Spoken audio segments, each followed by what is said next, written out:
too for taking the time out to come and be part of this exciting conversation about our shared future. And please write and tell us what you make of the event today. But for now, on with the show.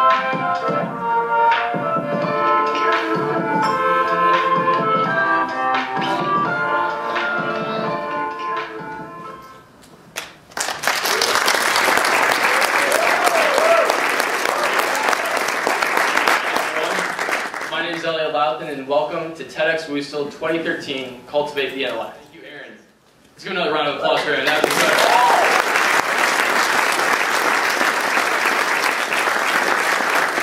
Our second speaker tonight is one of our fellow peers. She's a senior here at WashU studying environmental policy, Maddy Salzman. Now, Maddy has had an extensive background and an exciting background. She competed nationally as a rock climber, and during her time here at WashU, she founded the Fossil-Free WashU campaign. And even more impressive, she is a finalist for the Fulbright Fellowship. Now tonight, though, Maddy's here to talk about conversation and dialogue, because she truly believes in those, especially when approaching the topic of environmentalism. Let's give a round of applause for Maddy.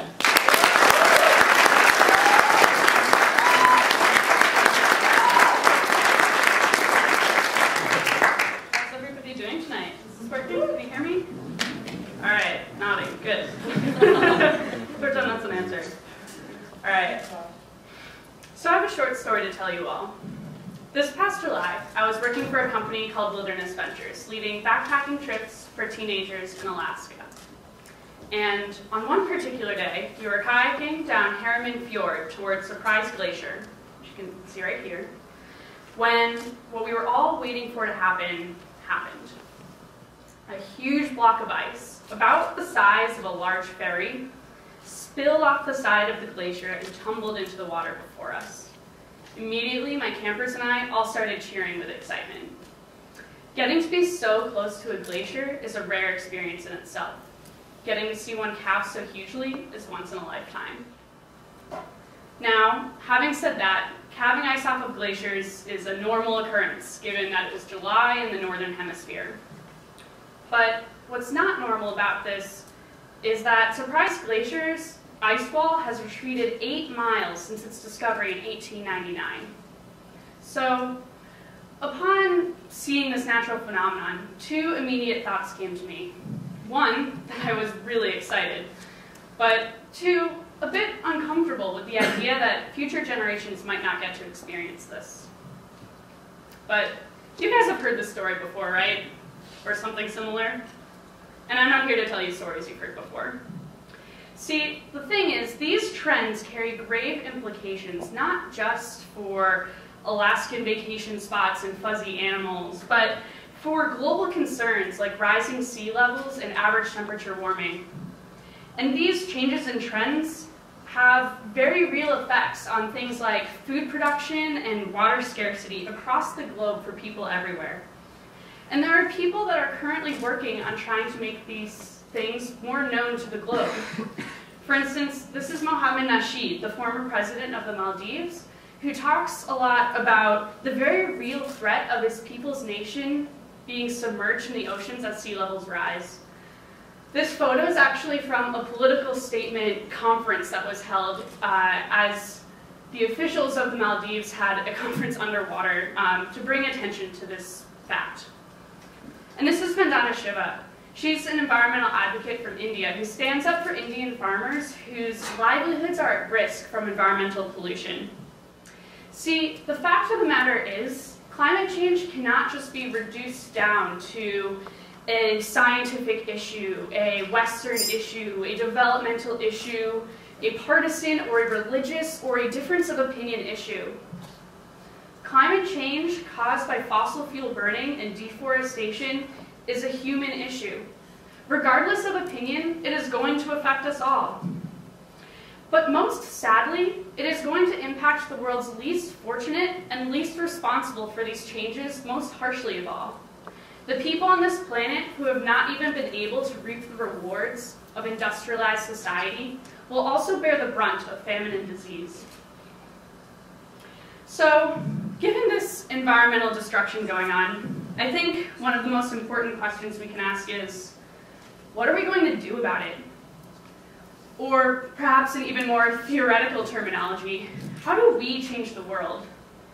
As individuals, how do we see the change enacted that we know is so necessary? Now, I'm not promising I'm going to be able to answer those questions. That would be a lot. But I think some of it starts with changing the ways conventional wisdom approaches environmentalism and environmental issues. So here's my idea. We need high exposure to experience the world, high empathy to understand the world, and high enterprise to change the world. So what do I mean by this? We'll break it down. When I say we need exposure, I mean I want you to see the world for what it is, not what we expect it to be. Travel, explore, get outside the bubble and the gated communities, and understand things for what we experience them to be. For me personally, this has involved being as fortunate to go to Alaska and other magnificent natural areas. That's me. It means seeing the problems of the world up close and personal, going to places you learn about in textbooks and gaining your own viewpoint. It's about breaking cultural, social, and language barriers in order to understand things from a more objective view, rather than wrapped in individual perspective. Exposing yourself to the world does not mean that you need to travel far, but it does mean you need to experience more than is typical for you. There are voices in our own communities that are often ignored. For instance, about 8 miles from here, chemical plants in East St. Louis have made the land, waterways, and air toxic with mercury and arsenic poisoning. You can actually see the arch in the background in that photo, right? These hazardous chemicals, when leached into the environment, cause lots of health problems like birth defects, developmental problems, cancer, and asthma. Not coincidentally, East St. Louis has the highest infant mortality rate in all of Illinois, 2 times the national average. People are currently being affected by the problems of environmental degradation, and yet so often these problems are ignored. See, the goal for exposure is to see the world and its problems for what they are, rather than what we expect them to be. Too often, we attempt to solve problems we do not yet fully grasp. There's no way we can expect to solve problems successfully unless we understand them thoroughly first. When I say we need empathy, I mean we should make an effort to find the humanity in others that we can relate back to ourselves. We should work to establish common goals and solutions that cross cultural barriers. And we should feel what it is like to live the life of another and to truly understand that fundamentally there are some things that we all have in common as humans. Because it should matter to me that water is becoming more scarce in landlocked Bolivia, while Holland is increasingly at risk of flooding. That severe weather is being exacerbated worldwide, even if it never affects me. Riding out the storms on luck and privilege cannot be an excuse for failure to act. Being a part of a global community means relating to people that we've never met with the understanding that their right to happiness is as valid as our own. We need to listen to the impoverished, the laborers, the people who rely more closely on the earth for survival, because the way we conduct ourselves 1,000 miles away affects them more dramatically. And rather than become depressed or upset by their stories, we need to use them as motivation to change. Because empathy is going to be the only language we can use to communicate. And this applies to talking to businesses and governments as well. Understanding the motivations and intentions behind powerful people, no matter how much we may disagree, is going to make campaigning for change more effective. Many powerful people are not cognizant of these issues. It is our job to educate them to make better environmental decisions.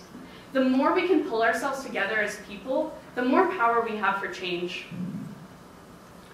To me, this means we cannot be stuck on the blame issue. The problems of climate change have been developing for the past 200 years, and environmental degradation for even longer. While blaming individuals for these problems can make us feel better in the moment, it doesn't get us anywhere. We all inherited this earth together and are trying to accomplish similar things within it. We need to stop feeling bad for the way the world is and instead focus on making it a better place for all of us. So how do we move forward? This leads me to enterprise, by which I mean I want us to create, innovate, establish a new image of the world that has more positive outcomes for more people. We need individuals to show initiative, to use the technology we already have and figure out how to implement it into our society. We need people with inspiration and resourceful tactics to not only understand what the end goal is, but a way to get there. Learning about the practices that have directly led to climate change can be disheartening, but more wholly, it should motivate us to bring about change. But what does this mean for all of you? Because the environment ultimately confines the scope of our capabilities, because it provides all of the resources we need, we must bring environmental issues into all of our fields. As individuals, we can accomplish something real if we apply systemic change to these systemic problems. The solutions cannot come from just one angle, but they can come from all of us working together. So maybe you want to be an electrical engineer. So learn about smart grid technology and how that has the ability to power the entire Midwest off of renewable energy by 2030 using technology we already have. Or maybe you want to be an investment banker. So learn about responsible investing and about how investing in the long term means investing sustainably. Or maybe you want to go into government. So do something to change the fossil fuel subsidies we have that greatly favor polluting companies in our market. And be an advocate of a carbon tax, which would internalize the costs of carbon pollution. Maybe you want to go into urban planning. So design cities that you can walk around and don't necessitate the use of a car. Or maybe you want to be a teacher. So be a part of training the next generation to make better environmental decisions than we have. The thing is, there are things each of us can do to change the dialogue about the environment to make the discussion more productive and meaningful. We need to change the status quo about how to handle these problems and bust myths about how to handle the challenges we're confronted with. The problems of climate change are not ones that we can just sustainably consume our way out of. If we're counting on the dollar to vote for change, then we're giving all of our votes to the wealthiest people in our society. Overpopulation is not the problem. Overconsumption is.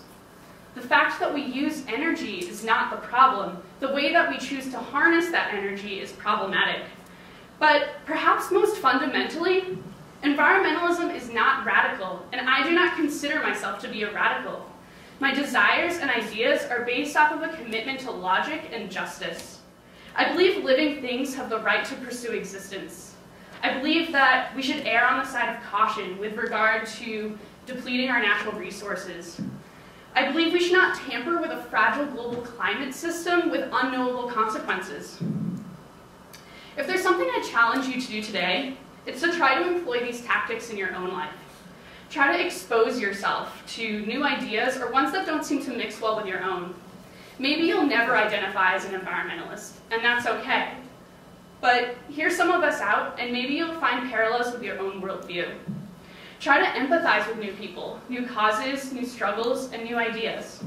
Relate to others with the understanding of each other's humanity.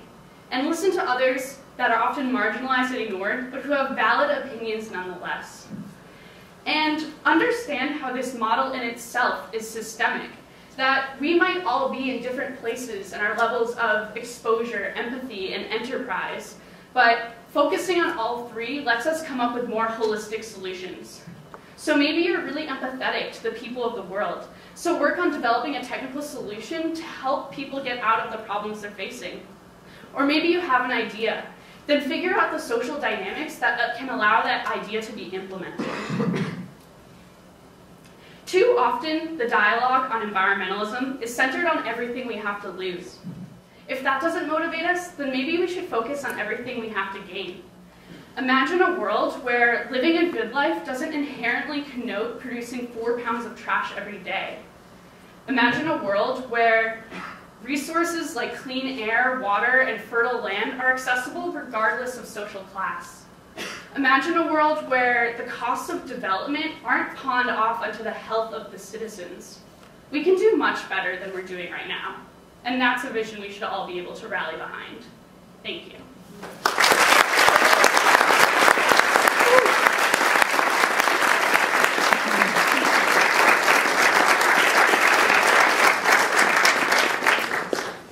Maddy, thank you. It's one thing to get up in front of a group of random strangers and another thing to get up in front of your peers. So thank you very much.